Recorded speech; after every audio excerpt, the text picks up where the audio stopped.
Olá amigos, é quarta-feira, bem-vindos de volta. Tenho mais de 3 segmentos neste vídeo porque aconteceram outras coisas. Mas vamos começar com a Polônia, drones russos sobre a Polônia e as consequências dessa incursão no espaço aéreo polonês. Isso ficou cada vez maior e maior. E agora, 130 trens de carga chineses estão parados na fronteira entre Belarus e Polônia porque a Polônia fechou toda a fronteira para trens de carga e, na verdade, para tudo com Belarus. Mas quase 90% das exportações de carga chinesa por trem para a União Europeia passam pela Polônia. Eu cometi esse erro alguns vídeos atrás, dizendo que toda a exportação da China passa pela Polônia, mas não, é só a exportação ferroviária. Então o erro está corrigido. Depois que a Polônia fechou sua fronteira com a Bielorrússia, em 12 de setembro, mais de 130 trens vindos da China ficaram presos no lado bielorrusso. A carga vale bilhões de euros, já que cerca de 37% das exportações chinesas para a União Europeia normalmente passam por essa rota. As empresas já estão buscando alternativas por meio de São Petersburgo com transporte marítimo posterior ou por um corredor sul passando pelo Cazaquistão, Cáucaso e Turquia. As transportadoras chinesas esperam que o bloqueio não dure muito, mas até agora não há informações sobre quando a fronteira será reaberta. Agora, por que isso é tão importante? Bem, porque a Polônia está realmente mostrando sua força e deixando claro que a prioridade deles é a segurança, não o dinheiro, não os negócios, mas sim a segurança. Dá uma olhada nisso. O Serviço de Guarda de Fronteira do Estado da Ucrânia informa que as tropas russas se retiraram completamente da Bielorrússia após os exercícios estratégicos conjuntos do Zapa 2025. Então, a Ucrânia afirma que as tropas russas saíram com o equipamento da Bielorrússia, mas a Polônia ainda mantém a fronteira fechada. Estou totalmente com a Polônia. Segurança nacional é prioridade número 1. É por dinheiro, negócios e interesses comerciais. Deixe os trens chineses esperarem, deixe tudo esperar desde que seja seguro. E não é seguro agora. Por isso a China está um pouco em pânico. Porque uma parte muito grande da iniciativa Cinturão e Rota deles, se você sabe o que é isso, está conectada lá a essa rota terrestre. Agora sobre esse assunto. Mesmo assim, os desdobramentos se espalham como teia de aranha a partir dos drones russos sobre a Polônia. Agora a OTAN está pronta para derrubar aviões russos. Por que eu digo OTAN? Bem, porque antes de tudo, Donald Trump disse isso muito claramente. Vamos analisar o vídeo mais tarde na reunião da Organização das Nações Unidas de ontem. Além disso, o ministro da Defesa da Suécia, Paul Johnson, disse que a Suécia vai abater qualquer objeto voador sobre seu espaço aéreo que esteja lá em violação. Não é só a Suécia, é também a Polônia. O primeiro-ministro da Polônia, Donald Tusk, declarou que a Polônia tomará uma ação decisiva e depois disse que eles vão abater jatos russos se necessário. Essa é a Suécia, a Polônia e Trump. Temos grandes membros da OTAN relatando que estão prontos para abater os aviões, e tudo isso surge como uma reação aos drones russos sobre o espaço aéreo polonês. Continuando nesse assunto, esse novo segmento. Agora eu chamaria de reunião da Organização das Nações Unidas, porque ontem houve uma grande reunião da Organização das Nações Unidas. Todos os membros da Organização das Nações Unidas estavam presentes e coisas importantes foram ditas. Vamos passar por tudo isso, incluindo algumas travessuras e situações engraçadas que aconteceram lá. Por exemplo, o elevador quebrando com Donald Trump, Macron sendo barrado por causa do Motorgate do Trump. Mas primeiro as coisas mais importantes. Aqui temos Margus Takna, ministro das Relações Exteriores da Estônia, falando na reunião da Organização das Nações Unidas. Você também pode ver a captura de tela do radar mostrando onde os caças russos entraram, onde estavam e como saíram. Eles já tinham sido avisados. Houve uma comunicação muito clara em todos os canais diferentes também, de forma visível, e não houve resposta. Além disso, ele mostra esta foto que foi tirada por um sueco chamado Kripan da cabine, e este é o jato russo específico que sobrevoou o espaço aéreo da Estônia. Ela mostra as fotos, inclusive outra, pois tiraram 2. Então há provas de tudo o que acontece. E então, logo depois disso, há Zelensky e Trump respondendo perguntas da imprensa, e uma pergunta muito relevante e importante é direcionada ao Trump, sobre caças no espaço aéreo da OTAN. Interceptamos ou derrubamos? Vou deixar o homem responder. Você acha que a OTAN deve abater aviões russos que entrem em seu espaço aéreo? Sim, eu acho. Fico muito feliz em ouvir isso. Geralmente, Trump foge do assunto e fala besteira, mas dessa vez respondeu claramente: sim, eu acho. Devemos abater jatos russos sobre o espaço aéreo da OTAN se eles estiverem lá em violação. Mas isso é um ponto positivo para o Trump. Mas logo depois disso, a imprensa pergunta para ele: o que você vai fazer com a Rússia quando for tomar uma atitude firme? O Trump fala: te conto em um mês. Aí ele já perde todos os pontos que eu tinha dado. De novo, dá um mês para o Putin. O problema é que o Trump, dizendo que a OTAN deveria derrubar jatos russos, contrasta com a opinião diferente do Marco Rubio. Agora, não deveria ser assim. Quero dizer, o país mais poderoso do mundo. A comunicação deles deveria ser bem pensada, conectada, unificada. Marco Rubio, algumas horas depois que Trump declarou que os jatos russos deveriam ser abatidos, Rubio diz: acho que você viu a OTAN responder a essas violações como sempre. Quando entram em nosso espaço aéreo ou zona de defesa, subimos e interceptamos. O que você sabe entra em conflito com o que Trump disse. Agora, alguns tópicos muito polêmicos foram levantados por Zelensky e por Trump e eu não posso escondê-los. Eles são sobre a União Europeia comprar petróleo e gás russos. Não estou aqui para te dar nenhuma imagem falsa, isso é um problema. Vamos ver um trecho do discurso de Trump, veja só. Eles não podem fazer o que estão fazendo. Eles compram petróleo e gás da Rússia. Enquanto eles estão lutando contra a Rússia, foi muito constrangedor para eles quando descobri isso. Eu posso te dizer isso. Então sim, Trump está basicamente dizendo que está dentro. As comunicações indicaram que ele está pronto para impor sanções à Rússia se a União Europeia parar de comprar petróleo e gás russos. Agora, normalmente eu não concordo com Trump de jeito nenhum, não gosto dos métodos dele, nem do estilo dele. Acho que ele é uma criança e não devia liderar o país. Também não gosto que a União Europeia compre petróleo e gás russos. Eles deveriam parar. Já paramos nos Bálticos, Finlândia e Polônia. Porém, Eslováquia e Hungria estão comprando o máximo possível de combustíveis fósseis russos. Tudo o que ainda é possível. Agora, a Ucrânia destruiu completamente alguns dos oleodutos, mas ainda assim o petróleo flui para a Hungria e a Eslováquia por rotas do sul através da Turquia, o que é muito ruim, eles deveriam parar. E Donald Trump também disse que ele mesmo conversaria com Viktor Orbán, o líder da Hungria, para acabar com isso. Isso mostra a União Europeia enfrentando a Rússia enquanto financia o orçamento russo usado na guerra contra ela mesma. É estúpido, como Trump disse. Surpreende-me concordar com ele agora. Após essa reunião, Trump fez uma postagem em sua plataforma de mídia social Truth Social. E ele fala sobre tudo isso lá. Normalmente, não vale a pena ler nada disso, mas de vez em quando algumas informações são algo que eu quero destacar. E essa postagem específica eu vou ler para você, porque é um contraste muito grande com a posição anterior dele sobre a União Europeia e a Ucrânia. Dá uma olhada. Após compreender totalmente a situação militar e econômica da Ucrânia e da Rússia e observar os problemas econômicos causados à Rússia, eu acho que a Ucrânia, com o apoio da União Europeia, está em posição de lutar e recuperar toda a Ucrânia em sua forma original. Com o tempo, paciência e o apoio financeiro da Europa, e em particular da OTAN, as fronteiras originais de onde a guerra começou são realmente uma opção. Por que não? A Rússia luta sem direção há 3 anos e meio em uma guerra que uma potência militar real venceria em menos de uma semana. Essa é a realidade. Uma potência militar de verdade. A Rússia era um tigre de papel e provou isso para todos. O problema foi que Trump não percebeu isso por muito tempo. Agora, com essa postagem aqui, eu talvez tenha uma leve esperança de que ele esteja desiludido com Putin.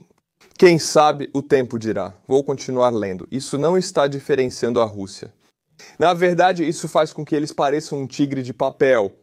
Quando as pessoas que vivem em Moscou e em todas as grandes cidades, vilarejos e distritos por toda a Rússia descobrirem o que realmente está acontecendo com essa guerra, o fato de que é quase impossível para eles conseguirem gasolina devido às longas filas que estão se formando e todas as outras coisas que estão acontecendo na economia de guerra, onde a maior parte do dinheiro está sendo gasto para lutar contra a Ucrânia, que tem um grande espírito e só está melhorando, a Ucrânia seria capaz de recuperar seu país em sua forma original. Quem sabe, talvez até ir além disso, o que isso vai significar? Eu não sei, não me pergunte. Com essa postagem, Donald Trump mostra a todos que conhece os problemas econômicos da Rússia. Sabe, Donald Trump vive em uma bolha de informações. As informações reais não chegam de verdade até ele. Especialmente porque ele recebeu suas informações de Vladimir Putin sobre a guerra, que eram totalmente mentirosas. Agora ele tem informações sobre as longas filas nos postos de gasolina na Rússia e imediatamente tuita sobre a Ucrânia. Ter uma chance de vencer essa guerra mostra que ele está um pouco desiludido com Vladimir Putin. Ou percebeu que algumas informações eram mentiras contadas a ele. Quem sabe? Mas são bons sinais. Continuaremos fornecendo armas para a OTAN, para que a OTAN faça o que quiser com elas. Boa sorte a todos. É muito estranho isso, mas sim, eu li porque acho que isso significa uma pequena mudança na atitude dele. Agora, para resumir a reunião da Organização das Nações Unidas, vou ler todos os pontos-chave de Zelensky e Trump que saíram dela. Zelensky: continuaremos até que a Rússia pare esta guerra, Zelensky. Graças ao apoio americano, a Ucrânia desocupou 360 quilômetros quadrados de território. Trump: temos grande respeito pelas lutas, pela luta que a Ucrânia está travando. É simplesmente maravilhoso. As palavras dele são muito ruins considerando o contexto. Trump: a OTAN deveria derrubar aviões russos que invadissem seu espaço aéreo. Trump: eu acho que Orbán vai parar de comprar petróleo russo se eu conversar com ele e eu vou conversar com ele. Trump: a economia russa está entrando em colapso. O exército ucraniano está se saindo bem em deter esse grande exército. A economia russa colapsa. Se isso sair da boca do Trump, isso significa que ele não recebe mais informações do Putin, o que é muito bom porque era esse o caso. E, por fim, Trump: a guerra na Ucrânia deve durar ainda bastante tempo. Novamente, essa informação aqui também significa que ele está um pouco desiludido da esfera informacional do Putin, o que sempre é uma boa notícia. Ok, vou voltar aos assuntos sérios, mas antes quero contar umas travessuras que ocorreram na reunião da Organização das Nações Unidas. Essa é a sede da Organização das Nações Unidas em Nova York. Trump está andando, tem uma escada rolante, elevador, como você quiser chamar, e ele sobe nela, dá uma olhada, e imediatamente quando ele pisa, ela quebra, ela para. E eles têm que subir a pé. O que está acontecendo? E sabe de uma coisa? Sabe qual é a parte engraçada disso? Supostamente, os funcionários da Organização das Nações Unidas brincaram dizendo que iam fazer isso e depois iam culpar o fato de que o Trump não está financiando eles.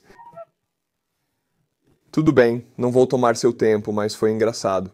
O presidente francês, Emmanuel Macron, foi parado pela polícia a caminho da Organização das Nações Unidas por causa da comitiva de Trump, que também seguia para lá. Desculpe, sou o presidente de Mulu. Dizem ao presidente da França: desculpe, não pode passar, pois nosso presidente está na estrada e você deve aguardar. Você tem que andar.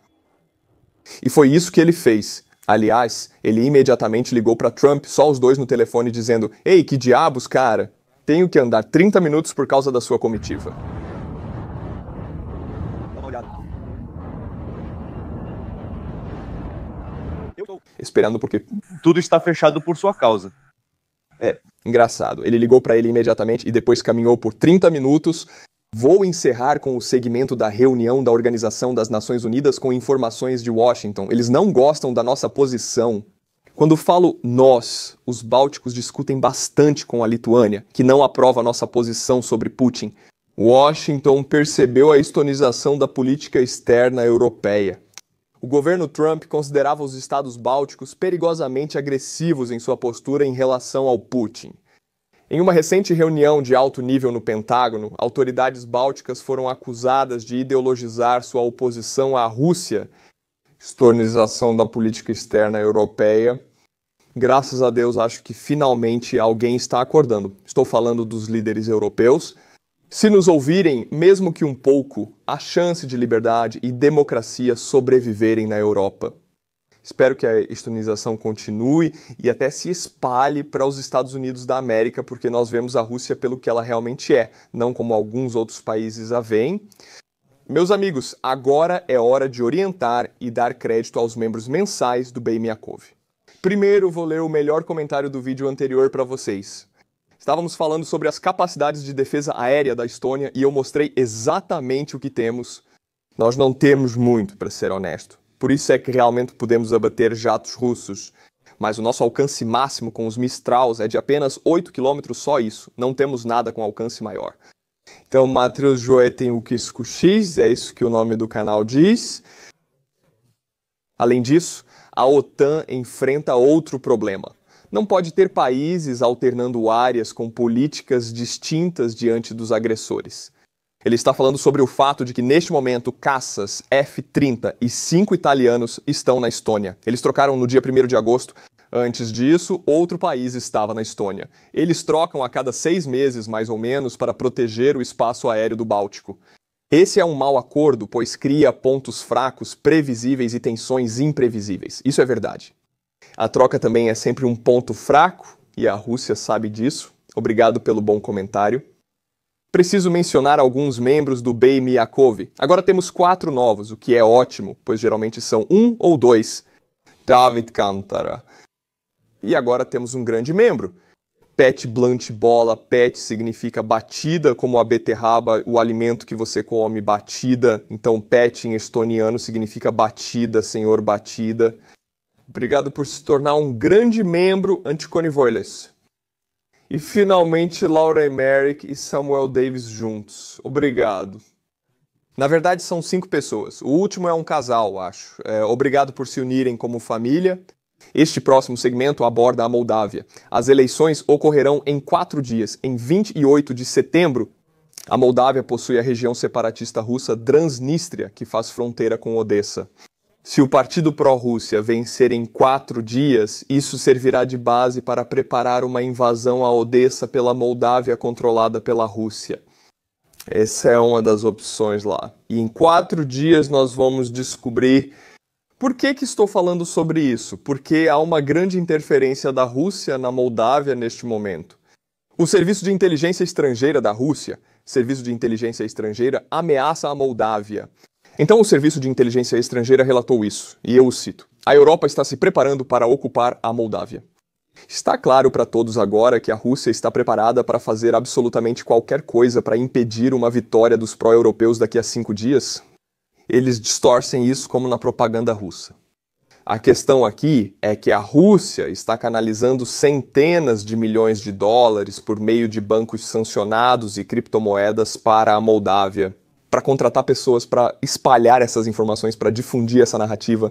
Por exemplo, dizem que o partido pró-europeu de Maia Sandu vai perder, então votar neles não faz sentido. E é uma ocupação da União Europeia, blá blá blá, eles estão investindo muito dinheiro. A BBC até tem uma foto. Esta é uma reunião de um desses grupos que foram instruídos neste encontro sobre como espalhar essas informações e quais narrativas promover. E isso é simplesmente: a BBC possui muitas evidências de que a Rússia está abertamente enviando grandes quantias de dinheiro e até armas. E até mesmo moldavos que vivem na Rússia estão viajando para a Moldávia para criar caos e desordem antes das eleições. Aliás, 2 dias atrás, a polícia moldava fez buscas em mais de 250 locais em toda a Moldávia. Isso resultou em 74 prisões com armas, munição e equipamentos de treinamento apreendidos. Esses grupos, contratados e financiados pela Rússia, estavam armados. Eles estavam prontos para usar munição real.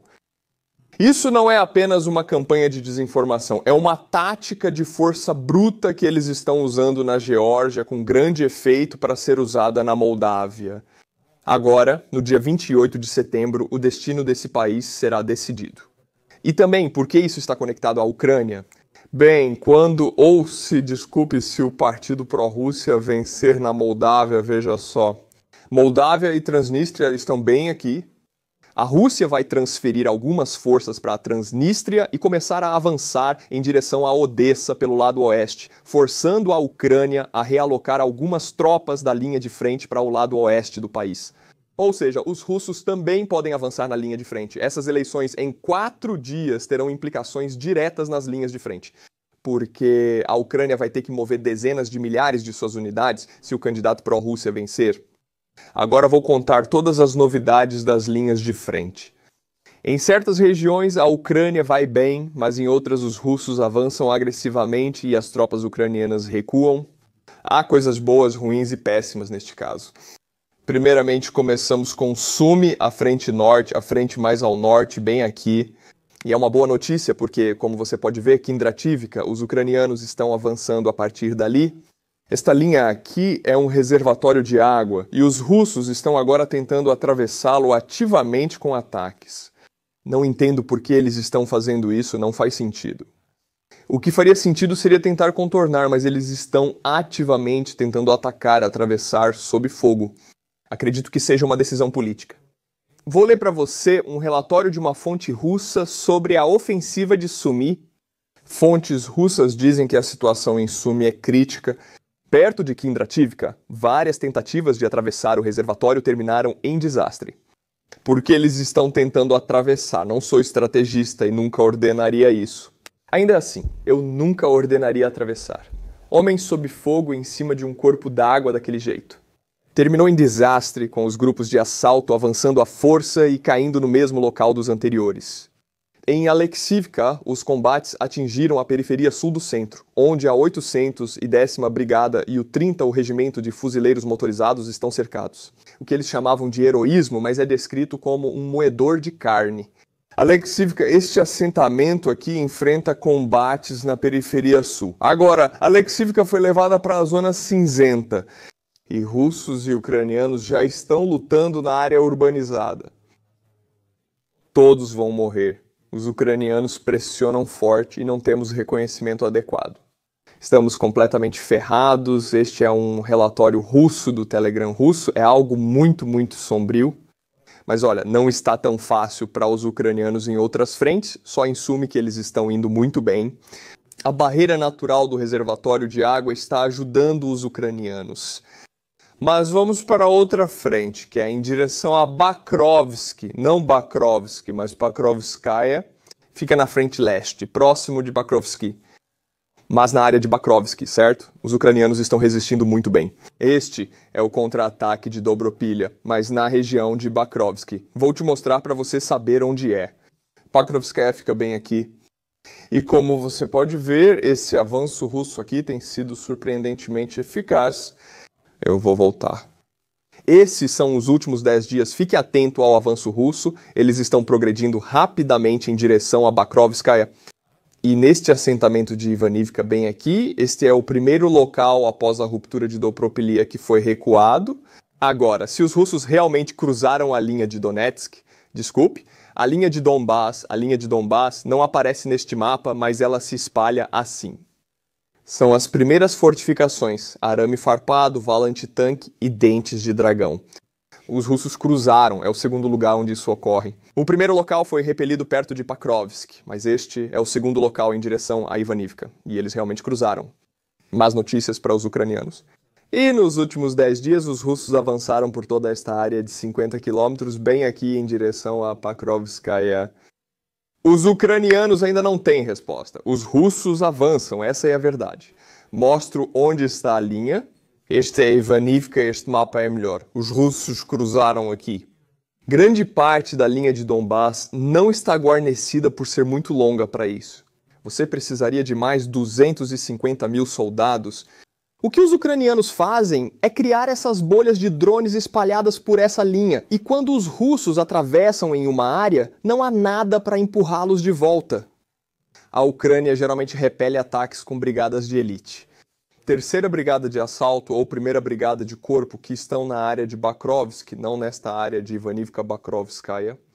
Desculpe pela confusão. Essas duas cidades têm nomes muito parecidos, Pokrovskaya e Bakrovsk. Certo? Então, para acabar com a confusão, agora vamos para Bakrovsk. Veja esta cidade aqui. E este é o recuo de Dobropilha, como chamam agora. E eu vou te dar o relatório, né? O que aconteceu aqui? A Ucrânia avança na direção de Dobropilha. As forças armadas da Ucrânia continuam avançando.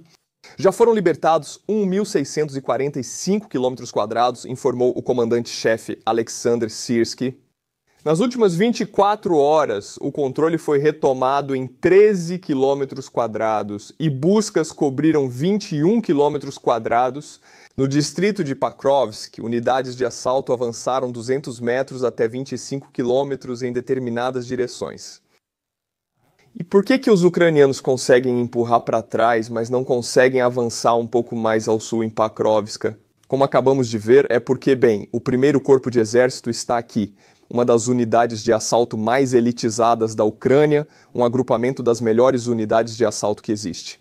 Onde quer que essa unidade seja enviada, a Ucrânia consegue avançar.